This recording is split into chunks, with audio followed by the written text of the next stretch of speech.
اللہ تبارک و تعالیٰ نے قرآن مجید سورۃ الحشر کے اندر ارشاد فرمایا ہے کہ یا ایھا الذین آمنوا اتقوا اللہ، اے ایمان والو اللہ سے ڈرو، وَلْتَنْظُرْ نَفْسٌ مَّا قَدَّمَتْ لِغَدٍ، ہر آدمی یہ سوچ لے کہ اس نے اپنے آگے کیا بھیجا ہوا ہے، جو اس نے آخرت کے لیے جمع کرایا ہے وہ کیا ہے، یہ غور کر لے وہ۔ وَاتَّقُوا اللَّهَ، اور پھر ڈر جاؤ اللہ سے، إِنَّ اللَّهَ خَبِيرٌ بِمَا تَعْمَلُونَ، فرمایا تم جتنے مرضی پردے ڈالتے پھرو، تمہارے رب کو تمہارے تمام کاموں کی خبر ہے، اسے پتہ ہے تم کیا کرتے ہو، وہ جانتا ہے۔ عزیز دوستو، بزرگوں اور بھائیوں، قرآن مجید نے دو چیزوں پر بڑا زور دیا ہے، ایک اللہ کو ماننا، اور اللہ کو ماننے کا مطلب ہے نبی پاک کو بھی ماننا، اللہ کو ماننے کا مطلب ہے کتابوں کو بھی ماننا، قرآن پاک کو بھی ماننا۔ لیکن دو باتیں آپ کو زیادہ ملیں گی، ایک ایمان، اور اس کے بعد سب سے زیادہ زور ہے ایمان بالآخرت پر، آخرت کو مانو۔ وَمِنَ النَّاسِ مَن يَقُولُ آمَنَّا بِاللَّهِ وَبِالْيَوْمِ الْآخِرِ وَمَا هُمْ بِمُؤْمِنِينَ، اللہ فرماتے ہیں کچھ لوگوں کا دعویٰ ہے کہ ہم اللہ اور آخرت پر ایمان رکھتے ہیں، حالانکہ وہ ایمان نہیں رکھتے، دعویٰ کرتے ہیں، نفاق کا مظاہرہ کرتے ہیں، منافقت کرتے ہیں۔ جو اللہ کو ماننے والا ہوتا ہے اس کا رنگ اور ہوتا ہے، جس کو پتہ ہوتا ہے قیامت کے دن اللہ کے حضور کھڑے ہونا ہے، اس کے اعمال یہ نہیں مانتے، کہتے ہیں ہم مانتے ہیں، پر مانتے، دعویٰ ہے کہ ہم مانتے ہیں آخرت کو بھی اور اللہ کو بھی، پر نہیں مانتے۔ قیامت قائم ہونا ضروری ہے،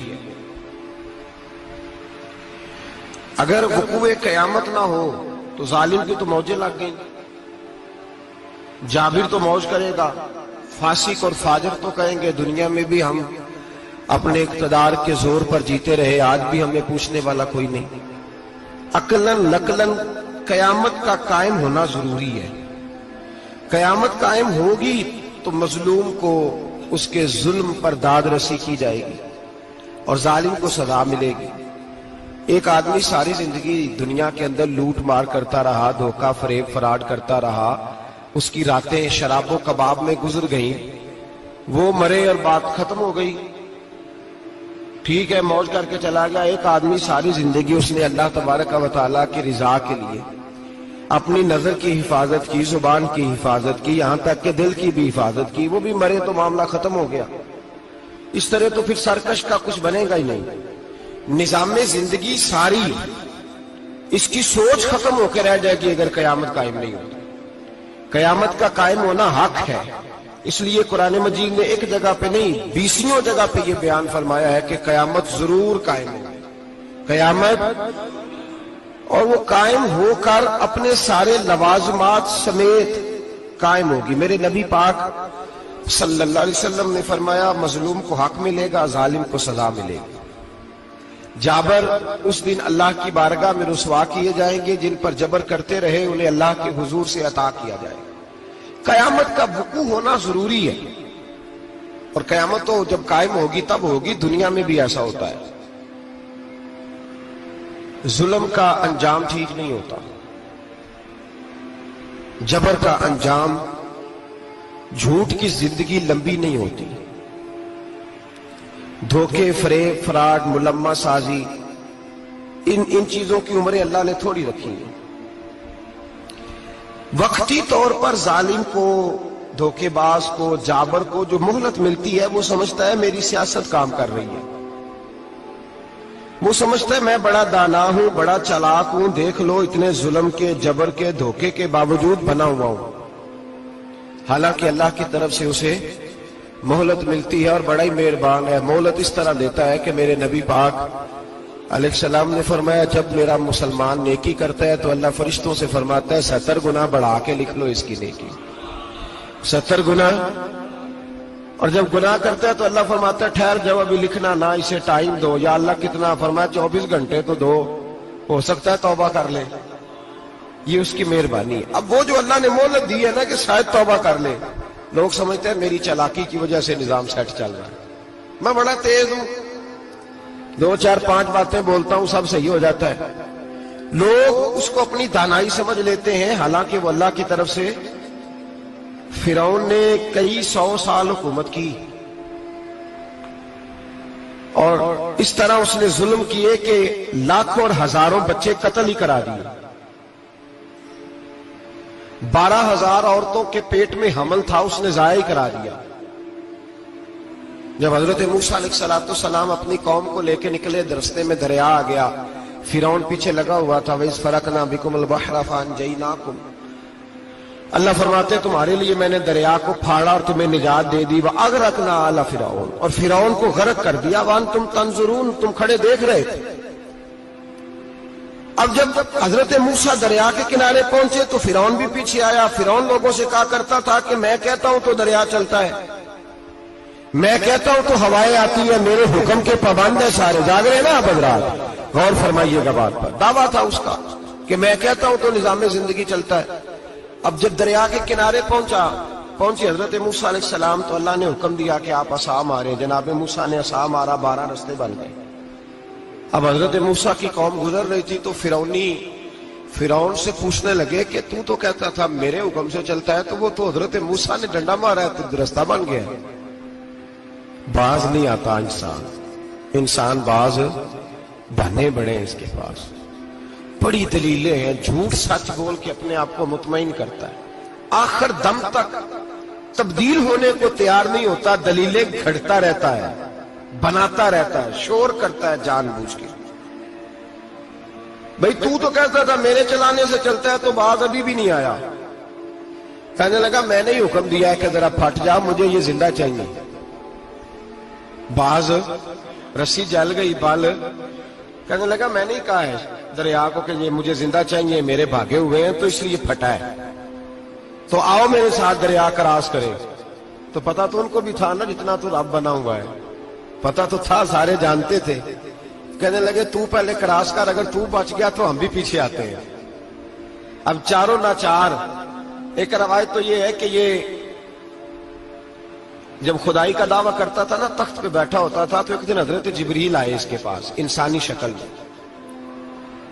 تو کہنے لگے میں بڑی دور سے آیا ہوں تو ایک مسئلہ پوچھنا تھا۔ کہا پوچھو۔ کہنے لگے ایک غلام تھا کسی بادشاہ کا، تو بادشاہ نے اسے تھوڑی دیر کے لیے ایک علاقے کی سربراہی دے دی۔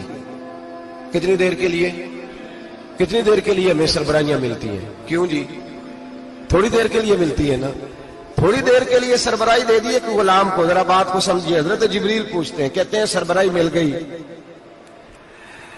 اب وہ مالک ہی بن کے بیٹھ گیا ہے، وہ بات ہی نہیں سنتا، اس کو تھوڑی دیر کے لیے بنایا تھا، وہ تو خدائی کا دعویٰ کرنے لگا ہے۔ آپ بتائیں اس کا انجام کیا ہونا چاہیے؟ یہ مسئلہ پوچھنے آیا ہوں۔ تو فرعون کہنے لگا اس کا انجام یہ ہے کہ اسے پانی میں گوتے دے دے کے مار دے۔ انجام کیا ہے؟ بولیے کیا انجام ہے؟ کیا انجام ہے جی؟ پانی میں، اللہ اکبر، اپنی سزا تجویز کر رہا ہے۔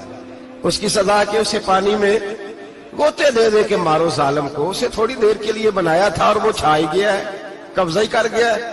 حضرت جبریل کہنے لگے جی آپ لکھ کے دے دیں گے؟ کہنے لگا لاؤ لکھ دیتے ہیں۔ لکھوا لیا، جناب جبریل رکا لے کے تشریف لے گئے۔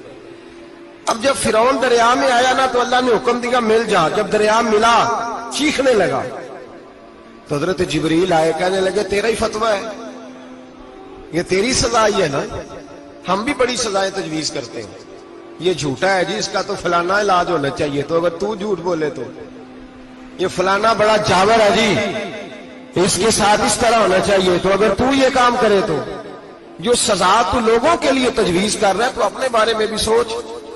اب جب ہوتے آئے نا، آخری وقت دیکھا وہ فرعون جو کہتا تھا میری مرضی سے دریا چلتا ہے، علامہ صاوی نے تفسیر صاوی میں لکھا ہے تڑپ کے رونے لگا۔ جب یہ مزاج ہے، ایک دفعہ اوپر آتا ہے آدمی جب دریا میں جاتا ہے، اوپر آیا تو چیخنے او میرے حواریو خدا کا واسطہ مجھے بچاؤ۔ کہنے لگے تو کہتا تھا میری مرضی سے چلتا ہے، بے بسی ہے، تڑپتا ہے، روتا ہے، وارث شاہ مان کری نہ وارثاں دا، رب بے وارثہ کر کے مار دائی، تڑپ رہا ہے، چلا رہا ہے، کوئی مدد کو نہیں پہنچتا. اب جب آخری غوطہ آیا تو کہنے لگا آمنا برب موسیٰ و ہارون، میں موسیٰ کے رب کو بھی مان گیا، ہارون کے رب کو بھی. اللہ نے فرمایا نہیں، اب تیرا ماننا قابل قبول ہے. اس وقت ماننا تھا جب تجھے مہلت دی تھی، جب تو جوان تھا. بڑھاپا آتا ہے، بیماری آتی ہے، جوان آدمی بیماری کا شکار ہوتا ہے تو کہتا ہے یا اللہ ایک دفعہ صحیح کر دے، میں ساری پڑھا کروں گا. ایک دفعہ ٹھیک کر دے، میں مسجد میں رہوں گا، میں اگلے سال اعتکاف بھی کروں گا، میں ساری تراویح پڑھوں گا. تو اس وقت پڑھنی تھی جب تجھے مہلت دی تھی. اس وقت پڑھنا تھا جب اللہ نے تجھے آسانی دی، زندگی دی. اگلا وقت یہ حال ایک کا نہیں ہوا. نمرود کو دیکھ لیں، حضرت ابراہیم علیہ السلام کو کہتا تھا میں رب ہوں. آپ نے فرمایا رب تو وہ ہے جو زندہ کرتا اور مارتا ہے. ایک موت کا قیدی بلایا، کہنے لگا ہاں بھائی کتنے دن رہ گئے تھے پھانسی میں؟ کہنے لگا جی پرسوں ہونی تھی. کہا جا تجھے آزاد کیا، لو میں بھی زندگی دیتا ہوں. ایک بے گناہ آدمی کو پکڑ کے قتل کر دیا، کہتا میں بھی مارتا ہوں. حضرت ابراہیم علیہ السلام کہنے لگے تو بیوقوفوں جیسی دلیلیں دے رہا ہے. چل اس طرح کر، میرا رب سورج مشرق سے نکالتا ہے، تو اگر رب ہے تو مغرب سے نکال کے دکھا. اب دلیل کا جواب کوئی نہیں تھا تو کہنے لگا پکڑو اور آگ میں ڈال دو. اللہ کے نبی کو آگ میں ڈالنے والا. یہاں ایک مچھر بیٹھا ہے، 400 سال حکومت کی اور خدائی کا دعویٰ کیا. یہاں مچھر بیٹھا تھا، چھینک آئی تو مچھر اندر چلا گیا. پہلے دربار کا ادب یہ تھا کہ جو آئے سجدہ کرے. اب اس کے سر پہ کوئی چیز مارتا تھا تو اسے سکون ہوتا تھا. مچھر تھوڑی دیر کے لیے اس کا دماغ چھوڑتا تھا. او بھائی یہ اس دھرتی پہ اللہ نے لوگوں کو نظارے دکھائے اور ہمیں سمجھانے کے لیے دکھائے. ہمیں تفکر کی، غور کی دعوت دی کہ دیکھ لینا، اپنے عمل کو پرکھنا. تمہارے عمل حضرت موسیٰ کے فرما برداروں جیسے ہیں، جناب ابراہیم کے فرما برداروں جیسے ہیں، یا بن کے بیٹھ گئے ہو؟ اب دربار کا ادب یہ ہے، بے بسی کا یہ حال ہے کہ جوتے لٹکتے ہیں دربار میں، جو آتا ہے جوتا کھینچتا ہے. اور ادب یہ ہے کہ 10 جوتے نمرود کے سر پہ مارو. اور 400 سال جوتے لگتے رہے. روتا تھا، جو آدمی آتا تھا منتیں کرتا تھا، کہتا تھا کہیں سے کوئی دوائی مل جائے گی. پاگلوں جیسی زندگی گزاری، پاگلوں جیسی، پاگلوں جیسی سخت. وہ تو حساب، وقوع قیامت تو حساب ہوگا ہی. یہاں لوگ پاگل ہو کے مرتے ہیں، معذرت، نفسیاتی مریض ہو کے مرتے ہیں. یہاں آخری وقت اتنا سخت آتا ہے کہ دنیا موت کی دعائیں مانگتی ہے. میرے بھائی جب انسان ظلم کرتا ہے تو بھول جاتا ہے کہ شاید مجھے پوچھے گا کوئی نہیں. جب وہ زیادتی کرتا ہے تو بھول جاتا ہے. جب وہ کسی کا حق کھاتا ہے تو وہ کہتا ہے شاید اس کا تو وارث ہی کوئی نہیں جس کو میں لوٹ رہا ہوں. لیکن جب اللہ کی پکڑ آتی ہے، حجاج بن یوسف ظالم تھا، اس نے اچھے اچھے کام بھی کیے تھے. قرآن پاک پر زیر زبریں آراب حجاج بن یوسف نے لگوایا.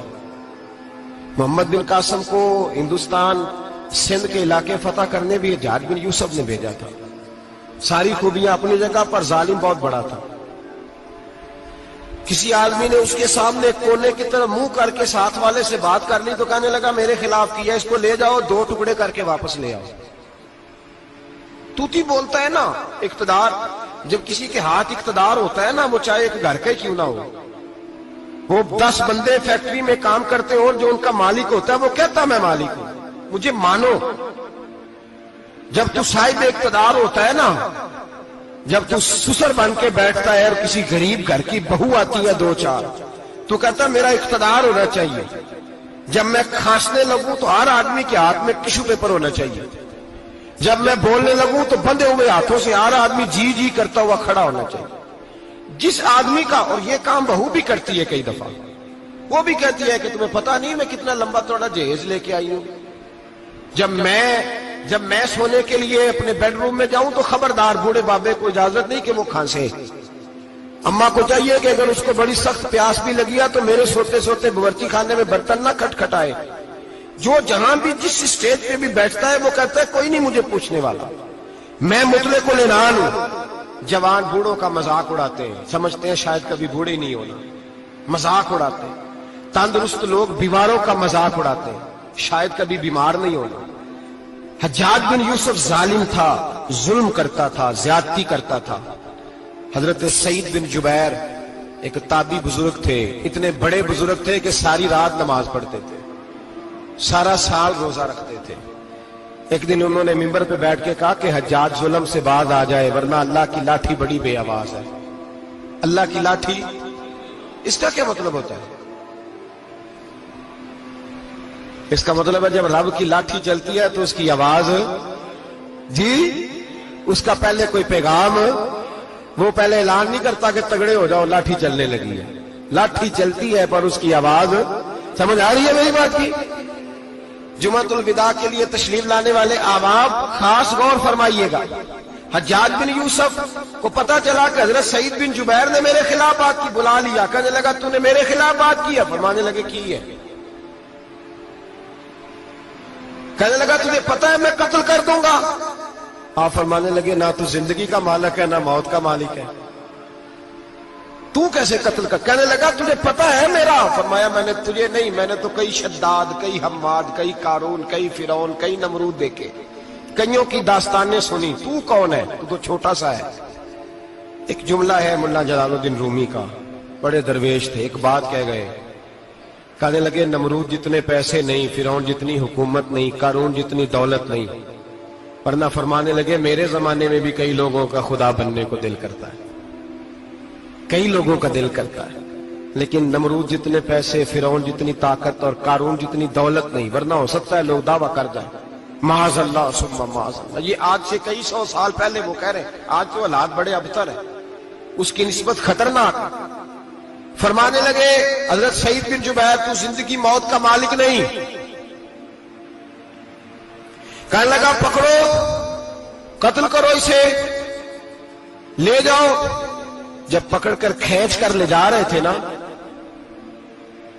تو حضرت سعید بن جبیر مسکرانے لگے۔ اب ظالم کے سامنے مسکرائے تو اس کو بڑا غصہ آیا، یہ میرا مذاق اڑاتا ہے؟ بلا لیا، ادھر آؤ، کیوں مسکرا رہے ہو، کیا ہوا؟ تو حضرت سعید بن جبیر کہنے لگے میں مسکرا رہا ہوں تیری بیوقوفی پر اور اپنے اللہ کی دی ہوئی ڈھیل پر۔ میں مسکرا رہا ہوں کہ یا اللہ کیا بات ہے، کیا تیرا شان ہے، کیسے لوگوں کو ڈھیل دی ہوئی ہے۔ میں مسکرا رہا ہوں تیری بیوقوفی پر کہ تو سمجھتا ہے شاید مجھے پوچھنے والا کوئی نہیں۔ کہنے لگا اس کو باہر نہ لے جاؤ، میرے سامنے قتل کرو۔ ٹھیک ہے جی، قتل کرنے لگے تو حضرت سعید بن جبیر نے منہ کعبے کی جانب کر لیا، انی وجہت وجہی للذی فطر السماوات والارض حنیفا وما انا من المشرکین۔ جب آپ نے یہ آیتیں پڑھی نا کہ میں نے منہ کر لیا ہے اپنے رب کی جانب، کرو مجھے قتل، کہنے لگا نہیں نہیں، اس کا منہ پھیرو، کعبے کی طرف ہو کے قتل نہ ہو، ہے ظالم پر پاگل ہو گیا ہے۔ حضرت سعید بن جبیر کے حوصلے نے شکست دے دی، ناکام ہو گیا، مخبوط الحواس ہو، کہنے لگا اس کا منہ پھیر دو۔ جب کعبے سے پھیرا تو آپ فرمانے لگے للہ المشرق والمغرب فانما تولى فثم وجه اللہ۔ اللہ فرماتا ہے تو مشرق اور مغرب سارا ہی اللہ کا ہے، جدھر بھی منہ کرو گے ادھر اللہ ہی اللہ ہے، جدھر بھی منہ کرو گے ادھر اللہ ہی اللہ ہے، چاروں جانب۔ پھیر دے جدھر منہ پھیرنا ہے، تو نے پھیر دیا منہ۔ حضرت سعید بن جبیر کے گلے پہ خنجر رکھا تو آپ نے ہاتھ اٹھائے، کہنے لگے اے اللہ میرے بعد اسے کسی اور پر مسلط نہ کرنا، میرے بعد کسی اور پر مسلط نہ، بس میں آخری ہوں۔ جب آپ ذبح ہوئے تو اتنا خون نکلا، اتنا خون نکلا کہ لوگ کہتے ہیں جتنا اونٹ کے وجود سے نکلتا ہے، تر ہو گیا سارا اس کا دربار۔ ایک سمجھدار آدمی کو بلا کے کہنے لگا اتنا خون میں نے بڑے بندے قتل کرائے ہیں پر اتنا خون نہیں نکلا۔ تو وہ کہنے لگے لوگ مر جاتے ہیں، مرتے وقت ڈر جاتے ہیں، سہم جاتے ہیں، خون سکڑ جاتا ہے، لگتا ہے یہ شخص جب دنیا سے گیا ہے تو ڈٹ کے گیا ہے، یہ ڈٹ کے گیا ہے دنیا سے۔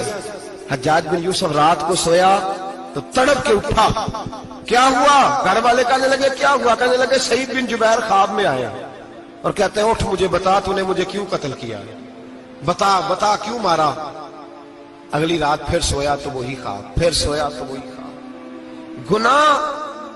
گناہ نفسیاتی مریض بنا دیتا ہے، ظلم تجھے مخبوط الحواس کر دیتا ہے۔ جب تو زیادتی کرتا ہے تو اللہ فرماتے ہیں کہ تو اللہ کو بھولتا ہے، اللہ تجھے اپنا آپ بھلا دیتا ہے، پھر تو بھول جاتا ہے، پھر تو سیدھے رستے پہ چلتا ہے پر بھٹک جاتا ہے، پھر تو صحیح رستوں کا تعین کر کے بھی گمراہ ہوتا ہے، پھر تو روز وہی گاڑی چلاتا ہے، پر اب جب تو بریک لگاتا ہے تو نہیں لگتی۔ جب گناہوں کے ساتھ تو مخبوط الحواس ہوتا ہے تو روز وہ کاروبار کرتا ہے، لیکن جب تیرے گناہ تجھے گھیر لیتے ہیں پھر اسی کاروبار میں تو نقصان اٹھاتا ہے۔ حجاج بن یوسف تڑپتا ہے، روتا ہے، یہاں تک کہ بیمار ہو گیا، پیٹ میں درد ہوتی ہے، پتہ نہیں کیا ہوا، تکلیف ہوتی ہے، پتہ نہیں، سارے حکیم، طبیب، ڈاکٹر، کوئی نہ سمجھ سکا کہ بیماری کیا ہے۔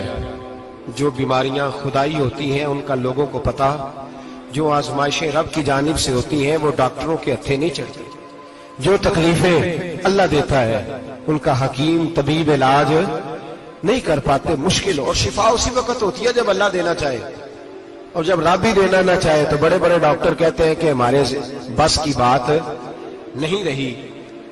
بغداد سے حکیم آئے، پیٹ دیکھا، کہنے لگے نہ تیرے معدے میں کوئی دقت ہے، نہ تیرے جگر میں، نہ کسی اور جگہ، ماجرا کیا ہے؟ ایک آخری علاج ہے، آخری، وہ کیا؟ گوشت کا چھوٹا سا ٹکڑا دھاگے کے ساتھ باندھ کے منہ میں ڈالا، اور پھر ایک باریک سا تنکا لے کے اس کو اندر ڈالنے لگے گلے میں۔ وہ گوشت کا ٹکڑا جب حلق کے اندر اتر گیا، اس حکیم نے واپس کھینچا تو کیسے ایسی بدبو آئی جیسی کبھی سونگی نہ تھی۔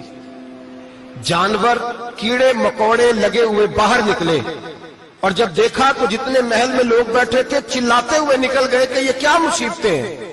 حکیم بھی اٹھ کے دوڑنے لگا، کہا تجھے کیا ہوا؟ کہنے لگے حجاج تیری بیماری زمینی نہیں، تیری مصیبت زمینی نہیں۔ کہا میری مرض تک تم کیوں نہیں پہنچ پا رہے؟ تو کہنے لگے لگتا ہے تو بد دعا کا مریض ہے، لگتا ہے تو ظلم کا مریض ہے، تو جبر کا مریض ہے۔ تڑپتا رہا، سسکتا رہا۔ ایک وقت وہ بھی آیا کہ گھر والوں نے کمرے میں بند کر کے تالا لگا دیا، دیوار سے ٹکرے مارتا۔ او بھائی، جو گناہوں کے بیمار ہوتے ہیں انہیں شفا نہیں ہوتی، جو ظلم، جبر، بربریت کے بیمار ہوتے ہیں انہیں سکون قلبی میسر نہیں آتا۔ دوائیاں ان بیماریوں کی بنی ہوئی ہیں جو بیماریاں زمینی ہیں، جو بیماریاں خوراک کی بد پرہیزی سے ہوتی ہیں، جو گناہوں کی بد پرہیزی سے ہوتی ہیں، ان کی بیماریاں، ان کی شفا توبہ ہے، ان کی شفا رجوع اللہ ہے، ان کی توبہ اللہ سے معافی مانگنے سے شفا ہوتی ہے۔ حجاج جب مرنے لگا تو بلایا، یہ رنگ بھی ذرا ملاحظہ کیجیے گا، دو چار قریبیوں کو بلایا، پتہ ہوتا ہے نا اپنے کرتوتوں کا آدمی کو، پتہ سارا ہے سردار لوکیتی ہے، جب پتہ ہوتا ہے سارا، بلا کے کہنے لگا جب میں مر جاؤں تو مجھے رات کو دفن کرنا۔ کیوں بھائی، عورت ہے؟ کہنے لگا نہیں، رات کو دفنانا۔ ٹھیک ہے، رات کو دفنا دیں گے۔ پھر کہنے لگا جب صبح ہو جائے تو صبح ہونے سے پہلے پہلے میری قبر زمین کے برابر کر دینا، نشان مٹا دینا۔ کہا وجہ؟ تو کلمہ پڑھتا ہے، حضور کا حکم ہے کہ قبر کم از کم ایک بالش، ایک گیٹ اونچی ہونی چاہیے زمین سے، کم از کم، تو تیری قبر مٹا دے، وجہ؟ پتہ ہوتا ہے اپنے ظلموں کا۔ کہنے لگا مجھے پتہ ہے لوگ میرے مرنے کے بعد میری قبر بھی نہیں چھوڑیں گے، دنیا میں تو میرے جبر کی وجہ سے کوئی آ نہ سکا، لیکن میری قبر بھی لوگ جنازوں میں باتیں شروع کر دیتے، جنازوں میں نے ایسی بھی داستانیں سنی ہے کہ کوئی مرا تو لوگ جوتوں کا ہار قبر پہ ڈال آئے۔ نہیں بھائی، تو جب زندہ تھا تو تیرے جبر ظلم کی وجہ سے نہیں کو بول سکا۔ ایک تو ہے قیامت میں حساب ہوگا، یہاں دنیا میں حساب ہونے لگتا۔ اتنی لمبی زبانیں لوگوں کی لٹک کر مرتے وقت باہر نکل آتی ہیں۔ دعا کریں، جمعہ ہے، اللہ تعالیٰ ایمان کی موت عطا فرمائے، دعا فرمائے رب تعالیٰ اللہ تبارک و تعالیٰ توبہ کر کے جانے کی توفیق عطا فرمائے، جاگے جاگے اور سنے اور دعا کرے، اے اللہ تو ہمیں ظلم سے ویسے ہی محفوظ فرما، اگر ہم زیادتی کرنے لگے تو اے اللہ ہمیں اس سے منع فرما، ہمیں اس سے تو یہ توفیق دے کہ ہم باز آ جائیں اس گناہ سے۔ میرے بھائی، ایک تو دنیا میں سزا ہے، پھر قیامت کی سزا ہے، اور وہ زیادہ سخت ہے، وہ زیادہ سخت ہے۔ ہم لوگوں نے نا ہیلے بہانے بڑے بنائے ہوئے ہیں۔ بینک کے ساتھ کاروبار کرنے والا کہتا ہے نہیں مجبوراً لیا ہے، مجبوراً مر رہا تھا تو آخری لبوں پہ تھا تو جائز ہے، جائز ہے۔ اس وقت جب تجھے کھانے کو لقمہ نہ لگے تو حرام کھانا بھی جائز ہے، کیا دقت تھی؟ کیوں اللہ رسول کے مقابلے میں کھڑا ہوا تو؟ کیوں سود کا دھندا کیا؟ کیا تکلیف تھی؟ کہاں تو الجھ گیا تھا؟ ہم جان بوجھ کے اپنے لیے جہنم کٹھی کرتے ہیں، پھر کہتے ہیں سکون نہیں زندگی میں۔ کہاں سکون آئے گا؟ کیسے آئے گا؟ ہم نے خود آگ لگائی ہے چمن میں اپنے، جو قیامت کی سزا ہے۔ میرے نبی پاک علیہ السلام نے فرمایا رب تمہیں سامنے کھڑا کرے گا، اور کس طرح کھڑا کرے گا؟ فرمایا لوگوں کے وجود سے کپڑے اتر جائیں گے، زمین اس طرح دہکے گی جس طرح تانبا زمین پہ رکھا جائے اور آگ جلائی جائے۔ تانبا دیکھا آپ لوگوں نے؟ یہ بھی گرمی گزری ہے نا، تو فرش پر جب سورج پڑتا تھا تو ننگے پاؤں چلا نہیں جاتا تھا، صحیح کہہ رہا ہوں؟ ننگے پاؤں، بچے کا پیر زمین پہ لگتا تو چیخ اٹھتے، کہتے او جل گیا پیر، حالانکہ یہ فرش دنیا کے۔ اور اگر تانبے کے اندر خاصیت ہے کہ اگر کوئی دھات جلدی اور زیادہ گرم ہوتی ہے تو وہ تانبا ہے۔ میرے نبی نے مثال دی تو اس کی دی جو سخت تھا، فرمایا تانبے کی طرح زمین تپائی جائے گی، اور پھر ننگے پاؤں رب تمہیں کھڑا کرے گا۔ آج سورج کی پشت تمہاری جانب ہے، قیامت میں منہ تمہاری جانب ہوگا۔ نیزہ آپ نے دیکھا ہوگا، نیزہ ہوتا تھا، فرمایا یہ جو تم نیزے دیکھتے ہو صرف سوا نیزے کے برابر سورج قریب آ جائے گا، اور پھر اللہ تمہیں سامنے کھڑا کر کے تم سے سوال جواب کرے گا۔ اور حضور نے کہہ دیا ہے تو اب کسی نعت خواں کے کہنے سے بات بدل سکتی، کسی پیر کے کہنے سے جملہ بدل سکتا، کسی خطیب کے کہنے سے فکر نہ کرنا وہ سامنے جنت پڑی ہے، اب بات بدل سکتی؟ خدا کی رحمت پر بھروسہ رکھنا ضروری ہے، نبی پاک کی شفاعت کی امید رکھنا، بولیے، لیکن جو حضور نے بیان کیا ہے اس کو ماننا بھی یہ بھی ضروری ہے۔ میرے نبی پاک نے فرمایا اللہ تم سے حساب لے گا اور اللہ پوچھے گا، تم نے جواب دینا ہے۔ حضور کس کس شے کا؟ فرمایا جو پہنتے ہو اس کا جواب نہیں دینا، جو کھاتے ہو اس کا جواب نہیں دینا، جو اللہ کے راستے میں دیتے ہو اس کا جواب، باقی ہر شے کا جواب دینا ہے۔ ادھر جو پلاٹ ہے اس کا بھی جواب دینا ہے، اور وہ جو بچوں کو پیسے بتائے ان کا بھی جواب دینا ہے، جو چھپائے ہیں ان کا بھی۔